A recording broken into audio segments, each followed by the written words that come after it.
meil siin Haapsalus oli venekeelse töötajaskonna ülekaal ikka päris suur.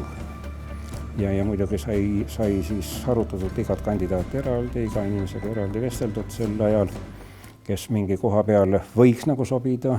Arutasime seda omavahel, pakkusime välja, kellele see ei meeldinud, see muidugi loobus, ütles ära, et tema ei tule, ei hakka seda tegema.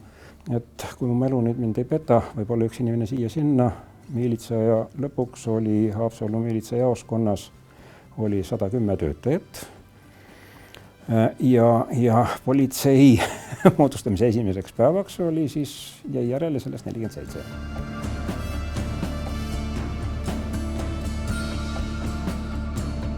Meie oma maja inimestega nagu probleeme ei olnud, aga siis need noored ja uued inimesed, kes tulid, no põhiline hakkasime vaatama, palju tal kooliharidust on, milline suhtlemisoskust tal on,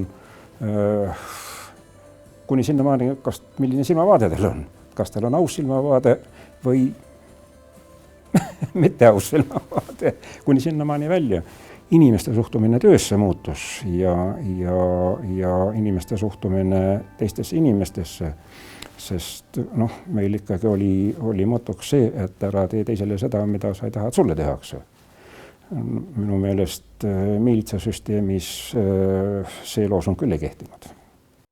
Ega Haapsalu ei erinenud ülejäänud riigist ju. Haapsalu linn oli täpselt samasugune linn nagu kõik teised Eesti linnad.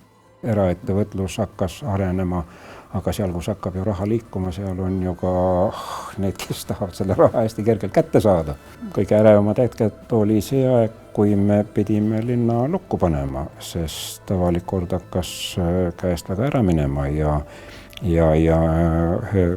ettevõtlusega tegelevad inimesed olid juba linnas hädas. Juunikuus ja kuni septembrikuuni oli lukus ja kontrolliti kõiki, kes linna tulid, kes linnast lahkusid, sisuliselt langes kuritegevus. Võõrad autod enam Haapsalu ei sõitnud, katuseraha ei käidud välja pressimas. Ja üldiselt, kui algul oli nurinad, et mis nüüd, siis lõpuks oli niimoodi, et kui linn lukust lahti läks, siis hakati juba küsima, et millal me uuesti lukku paneme. Minu meelest me selle kõige ärevama aja korrakaitses ja linna elanike ja ettevõtjate rahulikuks olemises suutsime tagada.